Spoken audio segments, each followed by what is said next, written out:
A conversa de redação está no ar com Júnior Moreira, Eduardo Costa, a economista Rita Mundim e o cientista político Malco Camargos. E também com a sua participação ouvinte da Itatiaia por meio do WhatsApp do jornalismo, é o 99996-7074. Presidente do Supremo Tribunal Federal desmarca reunião com os poderes e vai conversar com o Procurador-Geral da República, Eduardo Costa. Bom dia. Bom dia para todo mundo. Saudade que me dá hoje, Kátia, de Rui Barbosa, Darcy Ribeiro, Sobral Pinto. Saudade que me dá de Juscelino Kubitschek. Ô, Kátia, eu passo a minha vez porque eu não tenho palavras para a vergonha que estou sentindo da Praça dos Três Poderes. Professor Malco Camargos também com a gente nessa conversa para comentar, o Malco, o clima cada vez mais tenso lá em Brasília. Bom dia. É impressionante, né, Kátia, Eduardo, Rita, Júnior e ouvintes. Com tantos problemas no Brasil, com quase 600 mil mortos em Covid, o professor Malco Camargos deve refazer a conexão com a gente. Júnior Moreira, a gente já vem abordando aqui no Jornal do Itatiaia ao longo dessa edição. Como é que o clima está tenso lá em Brasília? A Edilene, até no comentário dela, fez uma alusão ao dia nublado também lá na capital federal por causa desse desentendimento entre os presidentes dos poderes, dos três poderes. Pois é, Kátia, tá tudo muito esquisito no Brasil, né? A gente olha para Brasília e fala, meu Deus, o que tá acontecendo com esse país, né? Eu não sei, Kátia, eu acho que não tem briga. Não tem que entrar, não tem que... Parece que ficam tentando produzir brigas, confusões. Parece que é uma intenção de se fazer isso, sabe? É a sensação que eu tenho.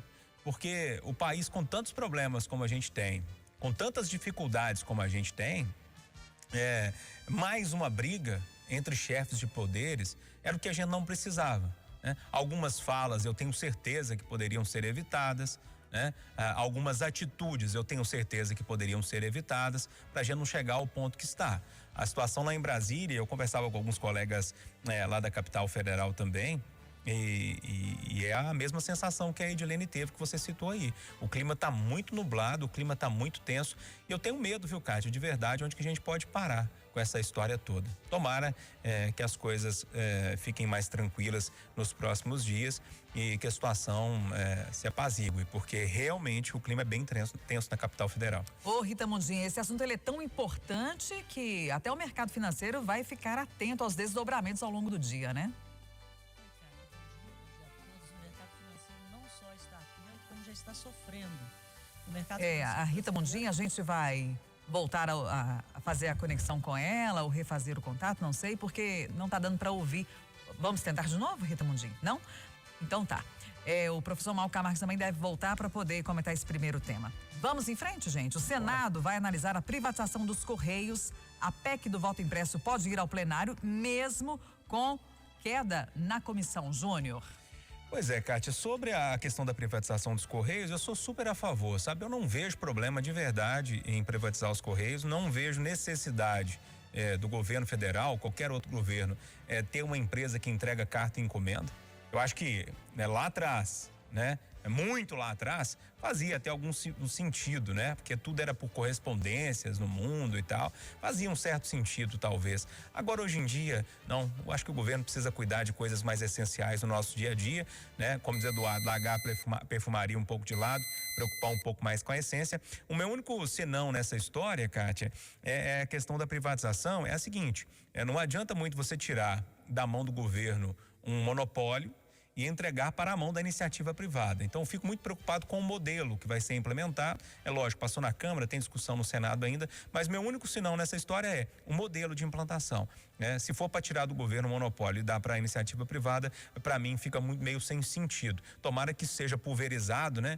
E aí a gente tem a guerra de preço, a gente tem a guerra de melhoramento de serviço, para aí sim isso ser bom para nós brasileiros, que em última análise, as pessoas interessadas nessa situação toda. De acordo, Eduardo Costa? 100%. 100% fechado com o Júnior por tudo que ele disse. Vamos pro voto impresso. Sim. Eu acho, e tenho repetido, que não precisa. Mas sabe que eu tô ficando a favor? Quem sabe se o presidente do Senado e do Congresso, Rodrigo Pacheco, não está nos escutando agora, hein? em casa. Deixa eu ver que os conterrâneos estão falando. Eu tenho 2 pedidos para ele. Um é que ele desengavete, que ele tire da gaveta o projeto da criação do nosso Tribunal Regional Federal. Porque se na gestão dele não for implementado, aí a gente vai ter certeza de vez que os mineiros, quando chegam a Brasília, já não são mais mineiros, são brasileiros. Então, presidente, não esquece do tribunal. Agora, a outra coisa, mais urgente. O senhor já pensou, senhor Rodrigo Pacheco, se o senhor chama o Lira, que está perto do senhor, atravessa a praça e conversa com o Fux, presidente do Supremo, e fala assim, olha, se o problema é o voto auditável, se nós temos 2 bi para fundo eleitoral ano que vem, e estamos para aumentar para 4, por que a gente não faz o seguinte, a gente fica com os 2 e pega mais 2 e gasta com voto auditável, porque tem quem entende fez as contas que vai custar 2 bi. Se o problema é esse, quem sabe, hein? Se o Rodrigo Pacheco não me escuta, fala assim, vamos fazer o voto auditável, acabar com isso? Pronto, acordo, vai ter o voto. Aí fala assim, presidente, vamos trabalhar. Supremo, vamos trabalhar, todo mundo vamos trabalhar. Bom, acaba com o problema. Kátia, nos tempos de eu menino, quando tinha uma ingresia, você sabe o que é ingresia, Kátia? Ah, é uma pendenga, um problema, um impasse. É isso aí. Eu tô boa de sinônimos? Hein? Eu tô boa de sinônimos? Você sabe tudo, trem. Ah, tá. Quando tinha uma ingresia lá em casa, a minha mãe falava com o primeiro que estava se atrapalhando na frente, sai da frente, você está me empaiando. Pegava os 2 contentores, levava para o quarto e falava assim, aqui está um bago de milho, joelho aqui está um bago de milho, joelho aqui. Você fica olhando para o outro aí meia hora para resolver essa nhaca aí. Como hoje os direitos humanos não permitem isso, então eu estou sugerindo ao Rodrigo que resolva a ingresia. Falou, presidente do Senado, fala assim, nós vamos gastar 2 bi, fazer o voto auditável. Pronto, acabou, vamos tocar o país. Ô, Rita Mundinha, a gente já está no segundo tema, falando sobre o voto impresso e também sobre a privatização dos Correios, então você pode, por favor, contemplar a gente aí com o seu comentário, já no segundo tema e também no anterior, que é sobre essa tensão em Brasília. Pois é, Kátia, bom dia, bom dia a todos. O Eduardo falando aí, o que vem na minha cabeça é que a nossa jovem democracia está passando aí por uma crise de adolescência. Ela não é madura o suficiente para que os poderes consigam conversar, para que os poderes consigam aceitar um resultado, porque tudo isso tem início na eleição de Jair Bolsonaro. Por quê? Desde a eleição até hoje, é como se ele não tivesse sido eleito. É como se ele tivesse que provar a cada dia que ele é o presidente. Aí começou a haver uma superposição e uma guerra de poderes. E isso é que tem feito mal, mas isso é uma crise de adolescência. Porque o país polarizado, ele tem se mostrado de um lado ou de outro através dos seus poderes. E é por isso que nós estamos nessa nhaca, né, Eduardo? Então nós temos que amadurecer, mas a democracia ela é jovem, mas ela é muito forte. Então a polarização nos trouxe até aqui, com um poder querendo se sobrepor ao outro. E infelizmente esse cancelamento, que foi consequência da própria atitude do presidente, que não tem agido como estadista, mas às vezes ele age como o capitão do exército e não como o presidente da República. Mas eu repito, as intenções, a gente tem que olhar as intenções. Como Eduardo disse, eu não vejo problema em evoluir no voto. Eu vejo problema em questionar o passado e querer inviabilizar o futuro. Mas, repito, nós estamos aonde estamos pela polarização do país, pela mudança, né, de capitalismo de Estado para capitalismo de mercado. E aí eu entro no segundo tema, que é a privatização do Correio. Os Correios são uma empresa de logística. E se eles não receberem investimentos, eles vão perdendo valor. Então, o nosso patrimônio vai perder valor se nós não privatizarmos. E esse raciocínio vale para a CEMIG e vale para a Copasa. É preciso investimento para que uma empresa cresça e seja sustentável. Então, já até passou da hora. Na minha opinião, privatizava era tudo. Porque as empresas públicas têm que prestar bons serviços em saúde, educação e segurança. e não em logística, energia. Isso é papel do setor privado. Mas, enfim, que a nossa jovem democracia saia dessa crise de adolescência e amadureça. Mas para a gente chegar na maturidade, a gente tem que passar pela adolescência. Professor Malco Camargo, o senhor acredita que... O senhor está estranho, né, Malco? Você acredita que a origem de tudo está na polarização e também nessa transição aí entre Estado e a iniciativa privada?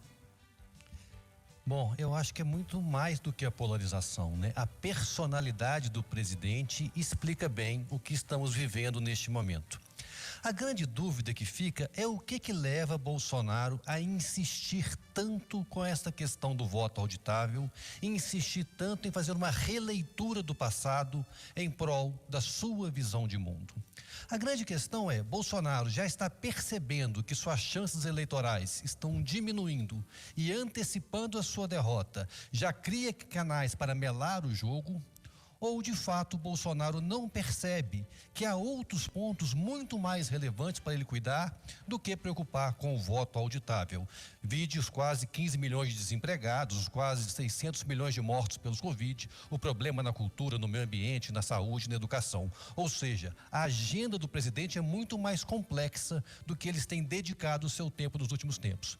E os outros poderes estão reagindo a quê? A essa infantilidade. Então, quando fala em adolescência, para mim, Bolsonaro está sendo infantil, fazendo birra para poder fazer valer a sua vontade.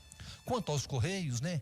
A gente tem que perceber, né, além dos argumentos já colocados em relação à logística, é que o mundo mudou. O Correio antes era necessária uma função pública de distribuição, de comunicação de acesso por meio de material impresso, que era o que acontecia até muito poucos anos atrás. Agora, com a expansão do mundo virtual, com a expansão das novas tecnologias, vai ficando mais dispensável esse tipo de serviço, que vai sendo substituído por outros trabalhos. Então, não há mais que ter uma função social tão grande quanto antes. Agora, é bom dizer também, né, o que foi aprovado ontem no Congresso valida a permanência da função social dos Correios. O concessionário que receber, a empresa que herdar agora, que conseguir o direito de executar esse serviço, terá que manter a tarifa social dos municípios mais pobres. Júnior Moreira, o prefeito Alexandre Calil diz que a limpeza da Lagoa da Pampulha só será possível quando cidades vizinhas pararem de mandar cocô para a capital. Kátia, não tem muito o que comentar, né? Da outra vez que esse assunto caiu aqui no Quest Redação, não fala a memória, no início de semana, né? No início dessa semana, foi exatamente a minha fala, né?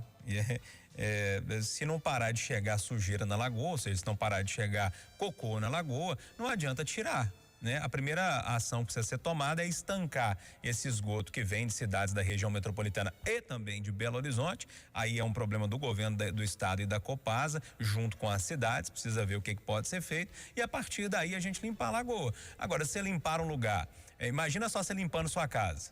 Tá limpando sua casa e tem pessoa pisando, no barro lá fora e voltando para dentro da sua casa. Uma hora que você vai conseguir, que hora? Como que você vai conseguir limpar a sua casa? Então é basicamente isso que está acontecendo com a Lagoa da Pampulha. O prefeito praticamente repetiu o que eu falei aqui no Conversa de Redação na segunda ou terça-feira, se não me falha a memória.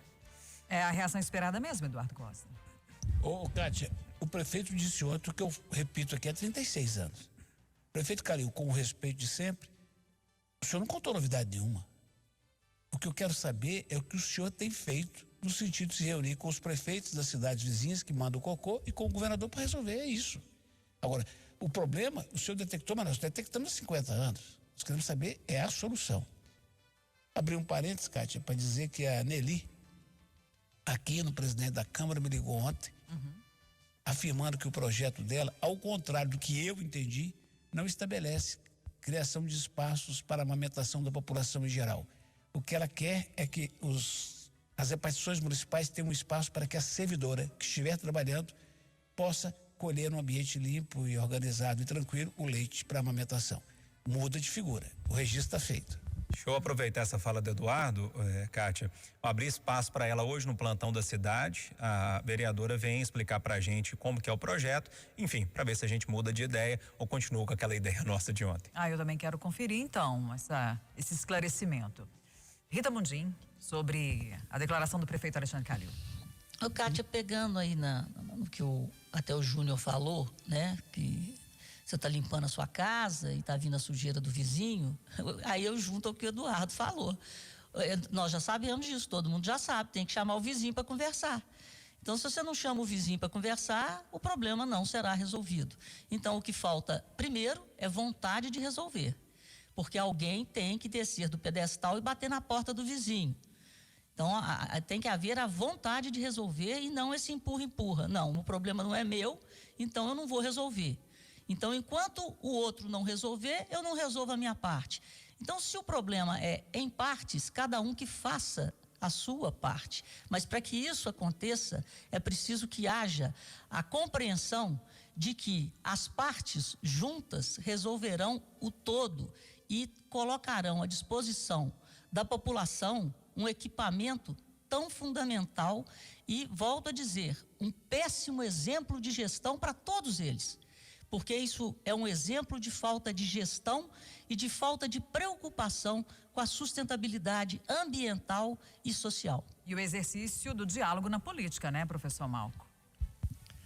E é interessante esse caso, porque ele inclusive envolve a política internacional e envolve também, Rita, junto com essa falta de gestão, um desperdício enorme de dinheiro.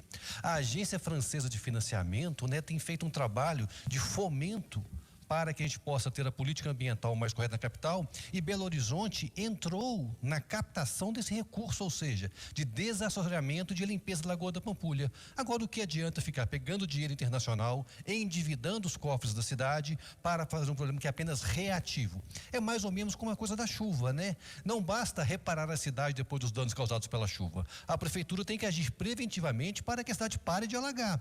A Lagoa da Pampulha, a mesma coisa. Não basta ficar desassoreando ou limpando o seu fundo a cada 1 ou 2 anos. É fundamental que se cuide da causa que é a chegada do esgoto naquele lá tão bonito lago. Eu queria fazer um adendo à fala do professor Malco, é que parece que é por isso que não resolvem o problema, para continuarem botando a mão em dinheiro internacional, nacional, para resolver um problema. Então, se o problema acabar, acaba a boquinha. Vamos fazer uma rodada ligeira aqui nesse último tema? Hoje é o Dia Internacional da Cerveja e mesmo com o frio, os bares de Belo Horizonte esperam um movimento maior. Afinal, Eduardo Costa, é também sexta-feira. A frase é simples. Vem em mim, loura suada e gelada. Ah, é a Rita? Não, né?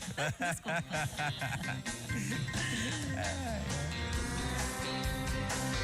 Bruno Moreira. Pois é, Kátia. Cerveja, né? Eu já gostei tanto de cerveja, hoje eu nem gosto tanto mais. Mas fala a verdade, né? Quando tá fazendo um calor, numa sexta-feira à tarde, é bacana demais, né? Professor Malco. Eu continuo gostando e vou comemorar. Sextou. Você também, Rita Mundi, vai apreciar hoje? Eu sou mais do vinho, né? Eu não sei qual que é o Dia Internacional do Vinho, mas eu queria abrir um parêntese aqui pela qualidade, dar os parabéns para o Polo Cervejeiro aqui no Jardim Canadá, aqui em Nova Lima, e para todos aqueles, né, que estão produzindo cervejas artesanais da melhor qualidade no Brasil. E viva a cerveja, vamos tomar uma, e eu era fã do Comida de Boteco. Ô, Kátia. E ele tá acontecendo comida de boteco, hein? Ô, Kátia, o Fabinho tá aí na mesa? É o Fábio. É o Fábio Batista. é. Ô, Batista, faça favor pra mim, filho. Roda o aleluia. Sabe por quê? Ô, Kátia, pagar em dia é obrigação de todo patrão. Eu tô há 36 anos na rádio, hoje é o 5º dia útil, eu vou receber hoje. Já recebi, já tá na conta. Mas só que no estado isso não acontecia e o Zema conseguiu. Hoje todos os servidores do estado vão receber. Aleluia, Kátia! Uma ótima lembrança para encerrar a conversa de redação e o Jornal da Itatiaia desta sexta-feira. Um ótimo dia a todos.